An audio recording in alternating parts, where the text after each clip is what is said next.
తాండూరులో కొత్తగా ఎన్నికైన BRS సర్పంచులతో working president KTR సమావేశం నిర్వహించారు. పేరు పేరున ఈరోజు తాండూరు నియోజకవర్గం నుండి మరి ఈరోజు సోదరుడు యువ నాయకుడు ఉత్సాహవంతుడు మరి ఎంతో అందరితో కూడా ఆత్మీయంగా కలిసిపోయే తమ్ముడు మా యువ నాయకుడు పైలట్ రోహిత్ రెడ్డి గారి నాయకత్వంలో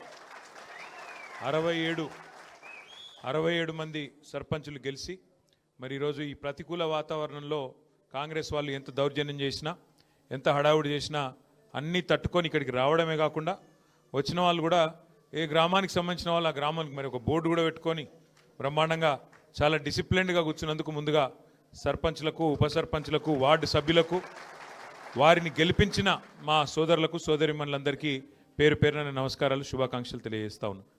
వేదిక పైన ఉన్న పెద్దలు గౌరవనీయులు మాజీ మంత్రివర్యులు గౌరవ ఎమ్మెల్యే పెద్దలు అన్న తలసాని శ్రీనివాస్ యాదవ్ గారు, గౌరవ మాజీ మంత్రివర్యులు కరీంనగర్ ఎమ్మెల్యే అన్న గంగుల కమలాకర్ గారు, మాజీ మంత్రివర్యులు పెద్దలు శ్రీనివాస్ గౌడ్ గారు, వికారాబాద్ జిల్లా పార్టీ అధ్యక్షులు మాజీ శాసనసభ్యులు సోదరులు మెతుకో ఆనంద్ గారు, మాజీ శాసన మండలి సభ్యులు అన్న కర్నె ప్రభాకర్ గారు, శ్రీశైల్ రెడ్డి గారు, అట్లాగే మరి ఈరోజు మండల ప్రెసిడెంట్లు మన తాండూర్ నియోజకవర్గానికి సంబంధించి బషీరాబాద్ మండల ప్రెసిడెంట్ గారు నర్సిరెడ్డి గారు, యాలాల్ మండల ప్రెసిడెంట్ గారు రవీందర్ రెడ్డి గారు, పెద్దేముల్ ఇప్పటిదాకా చాలా బాగా మాట్లాడిన సోదరుడు శ్రీనివాస్ గారు ఎడవాయన శ్రీనివాస్ గారు, తాండూర్ మండల పార్టీ అధ్యక్షుడు వీరేందర్ రెడ్డి గారు, కోట్పల్లి మండల పార్టీ అధ్యక్షులు మహేందర్ గారు, అట్లాగే వేదికపై ఆసీనులైన శకుంతల గారు, శివ గారు, రామ్లింగారెడ్డి గారు, రమేష్ గారు, ఉమాశంకర్ గారు, అశోక్ గౌతమ్ గారు, పేరు పేరున అందరికీ నమస్కారం, స్వాగతం.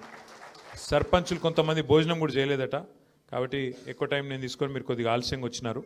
రెండే విషయాలు నేను చెప్పేది. ఒకటి, మీకు మీ హక్కుల గురించి కూడా తెలవాలి. సర్పంచు అట్లాగే సర్పంచ్ కానీ ఉప సర్పంచ్ కానీ వార్డు సభ్యులు కానీ మీ హక్కులు, మీ నిధులు, మీ విధులు మీకే రాజ్యాంగం ప్రకారం సంపూర్ణంగా మీకే చెల్లుతాయి తప్ప ఇందులో ఏ ఎమ్మెల్యే కానీ ఏ రాష్ట్ర ప్రభుత్వం కానీ వాళ్ళ పాత్ర ఉండదు అనే మాట నేను మీకు గుర్తు చేస్తూ ఉన్నా.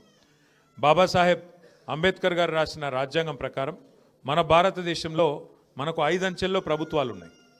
పైన కేంద్ర ప్రభుత్వం ఉన్నది, ప్రధానమంత్రి గారు, మంత్రిమండలి, ఎంపీలు వాళ్ళంతా ఉంటారు.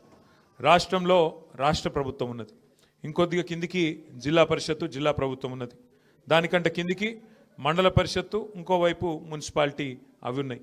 ఇక గ్రామ స్థాయిలో ఎక్కడైతే పల్లెల్లో ప్రజలు ఉన్నారో, మహాత్మా గాంధీ చెప్పినట్టు పల్లెలే పట్టుకొమ్మలని ఏదైతే చెప్పినారో అక్కడ కొలువుదీరిన గ్రామ పంచాయతీలకు మీరు ఇవాళ కథానాయకులు, కథానాయికలు.